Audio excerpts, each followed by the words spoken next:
Imagine if our future cities were able to adapt, grow, and repair themselves organically without interfering with the whole system. Well, this was the theory behind the metabolism movement that took over Japan during the 1960s and 70s. And the Nakagin Capsule Tower was one of the few buildings from this movement. But despite its future-minded concept, the idea did not last a test of time. And after 50 years, it's being demolished, capsule by capsule, slowly disappearing from the skyline of Tokyo. So what exactly happened? What were the events that led to the demise of the project? Well, in this video, I'm going to be answering those questions. So if you're interested, let's get started.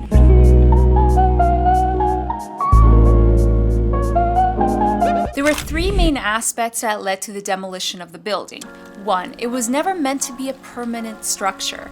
Now, the capsules were designed to be replaced every 25 years, and this would extend the lifespan of the building. And so this is no different to owning a car where you need to service that car on a yearly basis. You need to change the oil, you might need to change the parts, and so on. And this allows a car to run smoothly on a daily basis, but it also extends the lifespan of the car itself. And so a building is no different. The capsules were designed as self-contained units, which contain all the plumbing and electricity. And in theory, this helped the process to maintain and repair the units. So essentially, if you needed to repair a capsule, you would essentially detach it from the core, take it off-site, repair it, replace it, bring it back to the site, and reattach it to the core.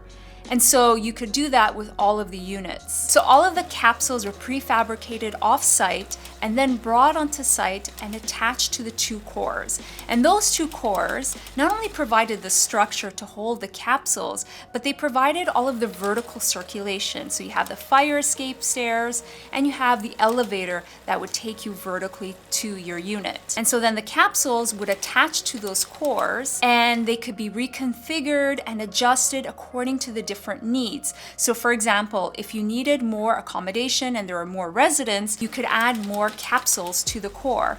And if you wanted to build more capsules vertically, the core could be extended vertically upwards and then attach more capsules depending on the needs required. The modular system, not only in theory, made it easier to maintain and repair the capsules, but they allowed you to adapt and respond to the different changes and needs. However, the capsules were never replaced or repaired, and there never was capsules added to the system.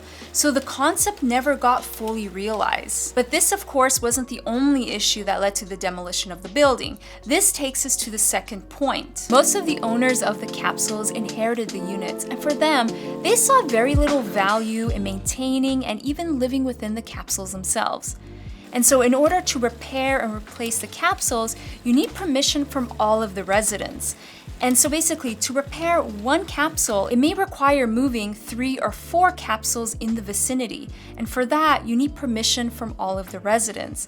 And so in the end, this never happened. None of the capsules ever got repaired or replaced. And slowly over the years, this led to the building's disrepair. And this also leads us into the third issue. Funding was an issue, and the Nakagin company went into bankruptcy. And so an American hedge fund company purchased the ownership of the building, and they had no interest in repairing or replacing any of the capsules. For them, the value was in the land, and they want to demolish the building in order to build something bigger and newer. And by building something newer, they're going to be able to increase the floor area ratios per level, which ultimately will produce more density and make the project more profitable, because the original concept did not optimize for density. Each unit was individually customized. Although the units were prefabricated off-site and mass-produced, they were still able to make every unit individually crafted to meet the needs of the user.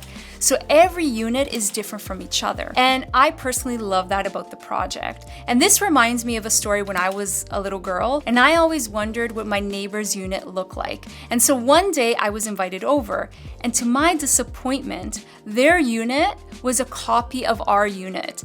And so I had this whole imagination wondering how the space looked like and how it was different. It was no different. And so to see a project that is looking to optimize not only the practicality side of things, but also balancing that with providing individualized, customized units. Although the project is being demolished, it has inspired many architects. It's even inspired many sci-fi movies. And most importantly, it has changed the history of architecture. So despite the shortfalls discussed, the project was better off being built and failing than if it never had existed. Let me know down below your thoughts about the project, and I hope to see you on the next video. Until then, bye everyone.